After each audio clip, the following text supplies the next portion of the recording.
श्रीमान पीपी चौधरी जी, यहां उपस्थित मंत्रिपरिषद के अन्य साथी, सांसद महोदय, सरकार के सभी अधिकारी, भाइयों और बहनों,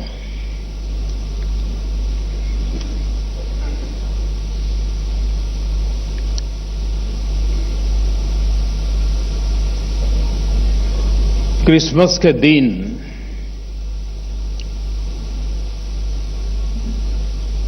भारत सरकार ने एक गिफ्ट की शुरुआत की थी और उसके तहत आने वाले 100 दिन तक प्रतिदिन 15,000 लोगों को लकी ड्रॉ के माध्यम से 1,000 रुपया इनाम में मिलने की योजना। और ये उसके लाभार्थी वो लोग हैं जो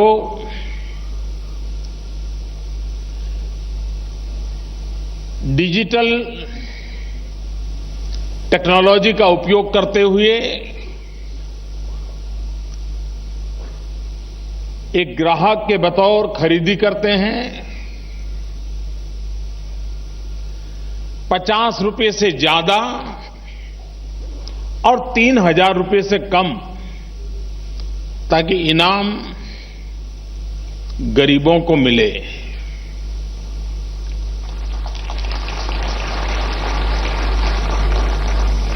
सौ दिन में लाखों परिवारों में इनाम जाने वाला है और ड्रॉ होने के 3 दिन के बाद बैंक के लोग उसमें से नाम कौन है वो निकाल देते हैं। जो पहले दिन ड्रॉ हुआ था उसमें जिनको इनाम लगा था उसमें से 4 लोगों को मुझे आज अपने हाथों से इनाम देने का अवसर मिला। आज 30 तारीख को लकी ग्राहक योजना के साथ साथ डिजिधन व्यापार योजना का भी ड्रॉ हुआ। यह सप्ताह में 1 दिन हो रहा है। आज पहला था और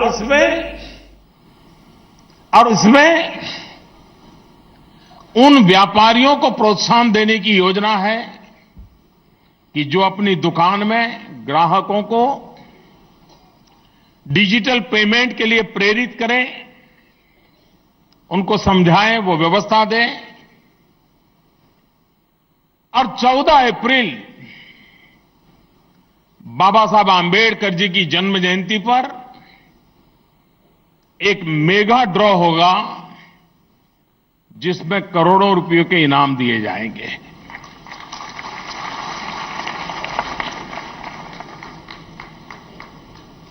जिन लोगों को इस लकी ड्रॉ में इनाम मिला है उनका मैं अभिनंदन करता हूं, लेकिन मैं उनका आभार भी व्यक्त करता हूं क्योंकि उन्होंने झारखंड जैसे छोटे गांव में रहने वाले किसी छोटे नौजवान ने इस टेक्नोलॉजी को आत्मसात किया, इस टेक्नोलॉजी का उपयोग किया, महिलाओं ने उपयोग किया। और इसलिए देश में जो लोग इसके साथ जुड़ रहे हैं वो एक प्रकार से उज्जवल भारत की नींव मजबूत करने का काम कर रहे हैं और इसलिए मैं इन सबका अभिनंदन करता हूं, उनको बधाई देता हूं।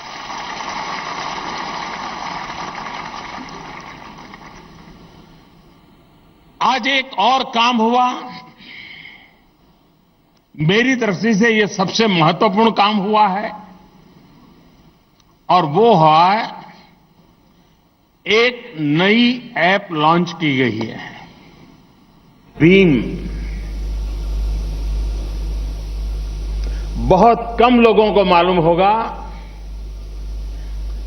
जिस महापुरुष ने हमें संविधान दिया वो डॉक्टर भीमराव अंबेडकर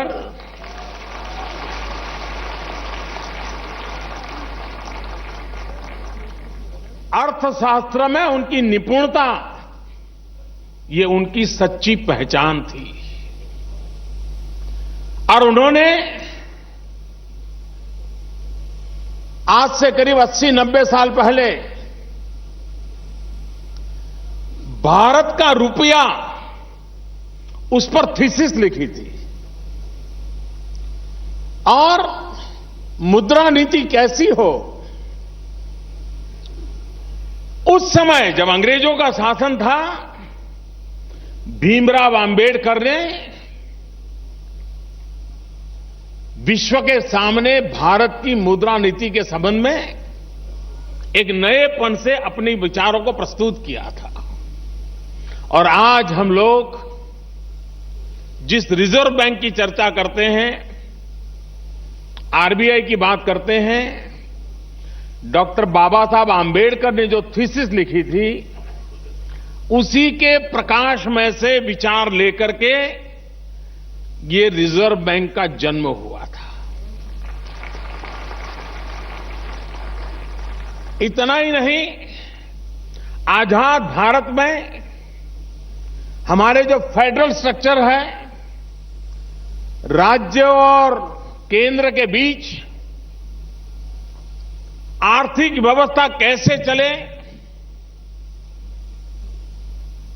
पैसों का बंटवारा कैसे हो, इसके लिए जो फाइनेंस कमीशन की कल्पना हुई है यह भी बाबा साहब आंबेडकर, भीमराव आंबेडकर के विचारों का परिणाम है। कहने का तात्पर्य यह है कि भारत की मुद्रा व्यवस्था में, भारत की सेंट्रल बैंक की कल्पना में, भारत के फेडरल स्ट्रक्चर में, अर्थव्यवस्था के संबंध में किसी एक महापुरुष का स्पष्ट दर्शन था, उत्तम से उत्तम योगदान था, तो उस महापुरुष का नाम है डॉक्टर भीमराव अंबेडकर। और इसलिए आज जो ऐप और आने वाले दिनों में देखना कि सारा कारोबार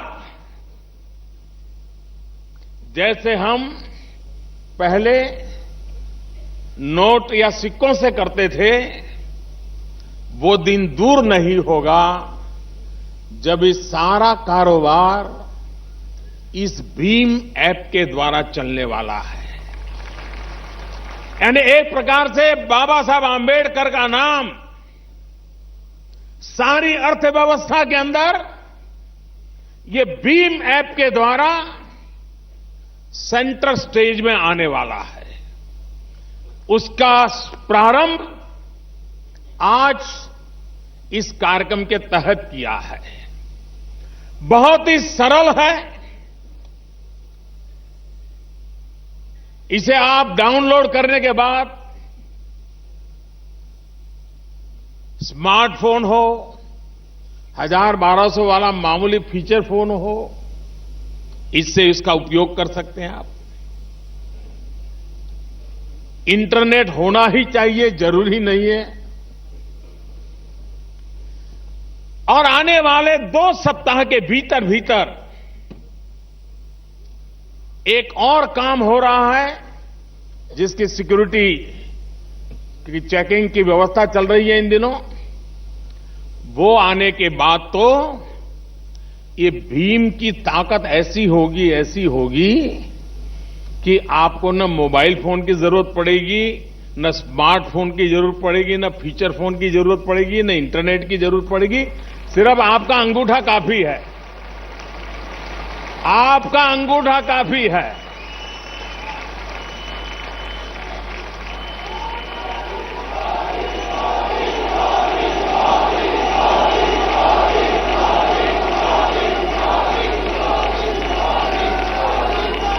कोई कल्पना कर सकता है एक जमाना था अनपढ़ को अंगूठा छाप कहा जाता था। वक्त बदल चुका है। अंगूठा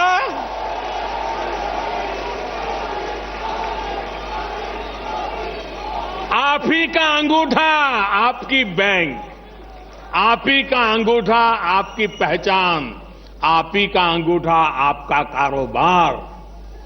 कितना बड़ा रिवॉल्यूशन आ रहा है। और 2 सप्ताह के बाद ये व्यवस्था जब आरंभ होगी,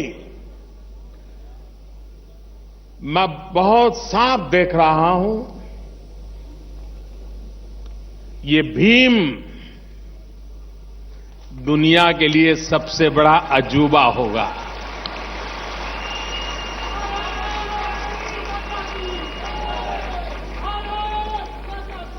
देश में आधार कार्ड 100 करोड़ से ज्यादा लोगों को आधार नंबर मिल चुका है।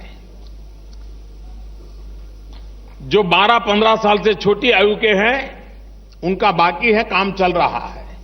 लेकिन जो बड़ी आयु के हैं 14 से ऊपर, करीब करीब उसमें से अधिकतम लोगों का हो गया। कुछ छुटपुट कुछ रह गए होंगे, तो अब काम चल रहा है।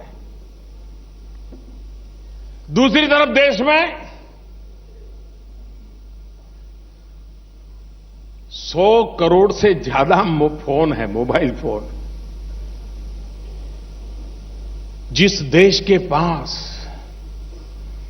65% नौजवान 35 साल से कम आयु के हो, जिस देश के लोगों के हाथ में मोबाइल फोन हो, जिस देश के लोगों के अंगूठे में उनका भविष्य सुनिश्चित कर दिया गया हो, वो देश एक बार अगर डिजिटल कनेक्टिविटी कर दें तो कितना बड़ा नया इतिहास बना सकता है, ये इसके अंदर आपको दिखाई देगा। विश्व के किसी भी देश के लिए टेक्नोलॉजी के क्षेत्र में कितना ही आगे गया हुआ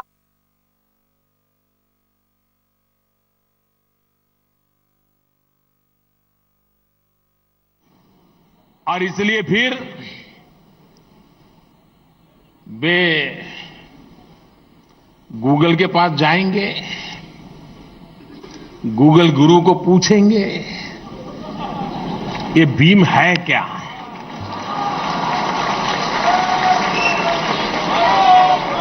तो शुरू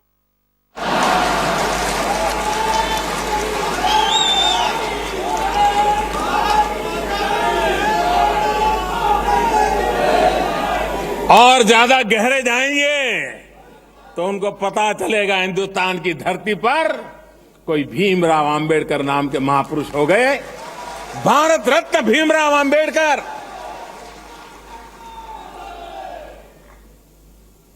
भीमराव आंबेडकर के जीवन का मंत्र यही था, बहुजन हिताय बहुजन सुखाय।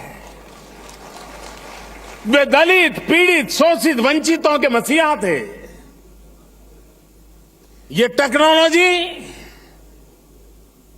उसकी सबसे बड़ी ताकत गरीब से गरीब को एम्पावर करने की ताकत इसमें पड़ी हुई है।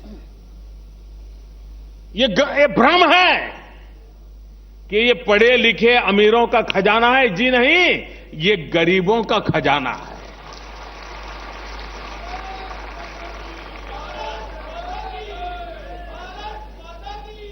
ये ताकत गरीब को देने वाला है, छोटे व्यापारी को देने वाला है, दूर सुदूर गांव में रहने वाले किसान को देने वाला है, जंगलों में जिंदगी गुजारने वाले आदिवासी को देने वाला है। और इसलिए इसका नाम उस महापुरुष के साथ जोड़ा है जिन्होंने अपनी जिंदगी दलित, पीड़ित, शोषित, वंचित आदिवासियों के लिए खपा दी थी।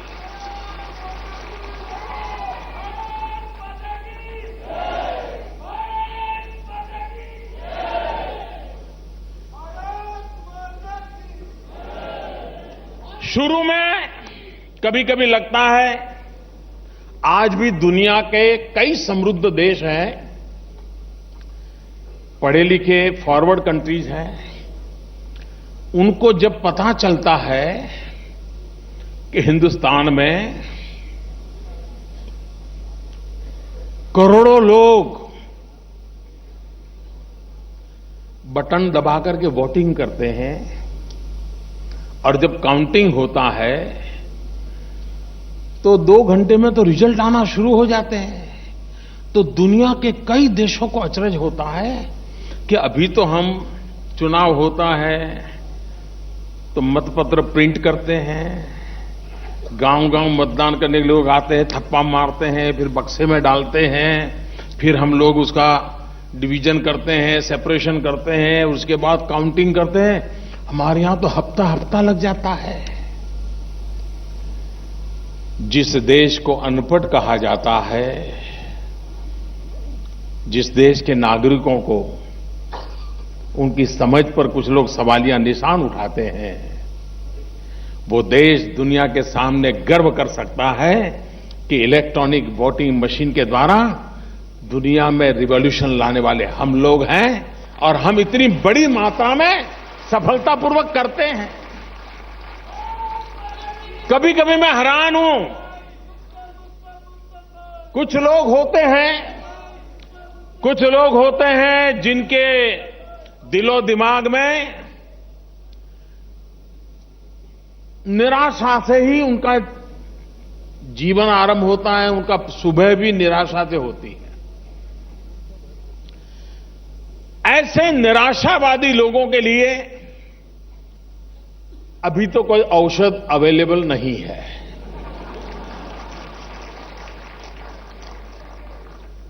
तो ये निराशावादी लोगों को उनकी निराशा उनको मुबारक। कोई कल्पना कर सकता है, हिंदुस्तान में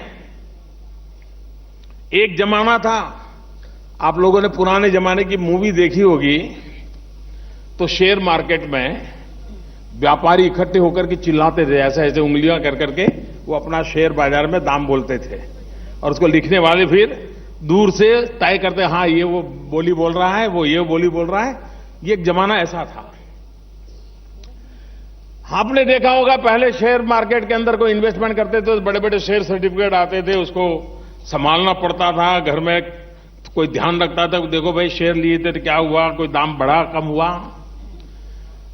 आज हिंदुस्तान किस प्रकार से बदल को स्वीकार कर चुका है। करोड़ों करोड़ों लोग स्टॉक मार्केट से, डीमैट अकाउंट से अपना पूरा कारोबार ऑनलाइन करते हैं। मध्यम और निम्न मध्यम वर्ग के लोग उसमें अपना इन्वेस्टमेंट करते हैं और वे कोई कागज का टुकड़ा नहीं, अरबों खरबों रुपयों का कारोबार चल रहा है। लेकिन इस देश के अंदर शायद हो सकता है, आज मैंने कहा तो कुछ लोग जाग जाएंगे, खोजने के लिए जाएंगे कि मोदी जो कह रहा था सच है कि गलत है। क्या सचमुच में शेयर बाजार के अंदर सब ऑनलाइन होता है क्या? क्योंकि अब तक किसी का ध्यान ही नहीं हो गया। ये हो चुका है, लेकिन ध्यान नहीं गया। लेकिन इन दिनों जब मैं कहता हूं कि ई पेमेंट के लिए, तो लोगों को लगता है ये कुछ नया लाया है मोदी, गड़बड़ लगता है। और इसलिए बड़े बड़े लोग, उच्च पदों पर रहे हुए लोग, वे भी अपने बड़ी मृदु भाषा में बोलते हैं, सॉफ्टली बोलते हैं कि ये कैसे हो सकता है, देश अनपढ़ है, मोबाइल फोन कहां है, ऐसा बोलते हैं।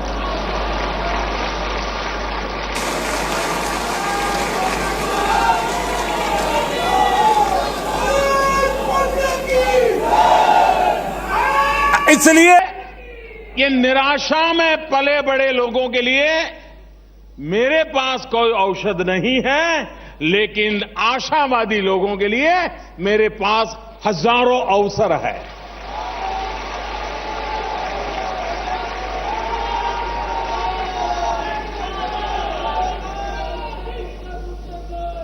भाइयों बहनों,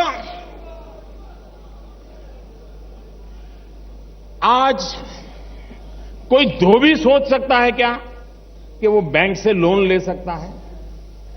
कोई छोटा सा हजाम की दुकान चलाने वाला, बाल काटने वाला व्यक्ति, वो सोच सकता है कि मुझे बैंक से लोन मिल सकता है? कोई अखबार की पस्ती इकट्ठी करने वाला या अखबार बेचने वाला सोच सकता है? वो कल्पना ही नहीं कर सकता कि बैंक में मैं जाऊंगा, पैसे मिल सकते हैं। सोच ही नहीं सकता, क्योंकि हमने हालत ऐसे बना के रखे। ये जो मैं डिजिटल पेमेंट की बात करता हूं, वो कैसा रिवॉल्यूशन लाएगा। और जब ये भीम सामान्य नहीं है। आपके परिवार की वो आर्थिक महासत्ता बनने वाला है। कैसे? मान लीजिए एक धोबी, आज उसके बाद लोग आते हैं, कपड़े ड्राई क्लीनिंग, दिखना फलाना करा के जाते हैं, शाम को वो 500-1000 रुपये कमा लेता है, घर ले जाता है अपना गल्ला। लेकिन जिस दिन वो डिजिटल पेमेंट लेना शुरू करेगा तो उसका पूरा ट्रैक रिकॉर्ड तैयार हो जाएगा। उसका मोबाइल फोन बोलेगा कि रोज का 800-1000 रुपया आते हैं, 100-200 रुपया बचते हैं। फिर उसको बैंक से अगर लोन लेना होगा तो बैंक को कहेगा, देखो भाई मेरे मोबाइल चेक कर लीजिए, मेरे अकाउंट में इतना पैसों की लेन देन चलती है, अब मुझे जरूरत है 5,000 रुपया चाहिए, दे दीजिए। ये व्यवस्था ऐसी होगी कि आज उसको साहूकार के पास ऊंचे ब्याज से 5,000 रुपया लेना पड़ता है, वो अपने मोबाइल फोन से वो दिन दूर नहीं होगा, 5 मिनट के भीतर 5,000 रुपये उसके खाते में मिल जाएंगे। ये ई बैंकिंग की व्यवस्था डेवलप होने वाली है। ये दिन दूर नहीं होगा दोस्तों, ये होने वाला है। और इस काम को आगे बढ़ाने के लिए एक कॉमन प्लेटफॉर्म आज भीम के रूप में देशवासियों को 2016 के साल के आखिर में जब मैं दे रहा हूं, तो एक प्रकार से 2017 का उत्तम से उत्तम नजराना मैं दे रहा हूं।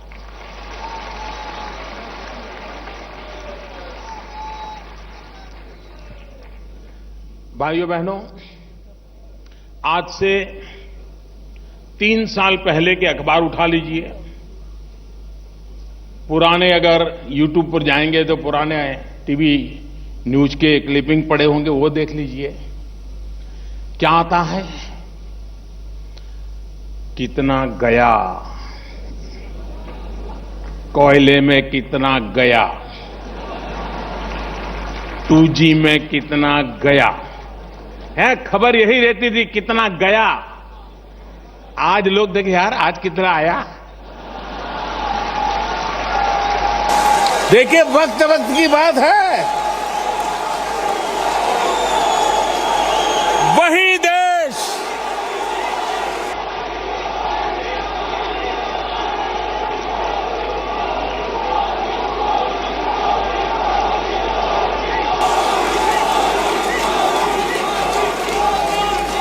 यही देश, यही लोग, यही कानून, यही सरकार, यही फाइलें, यही नियम, वो भी एक वक्त था जब गए की चर्चा होती थी। ये भी एक वक्त है आने की चर्चा हो रही है।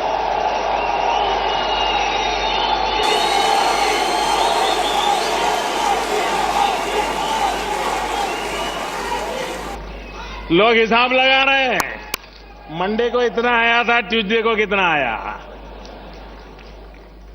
अगर भाइयों बहनों देश के गरीबों के लिए अगर जज्बा हो, उनके प्रति समर्पण हो, तो सब चीज अच्छी करने के लिए ईश्वर भी ताकत देता है।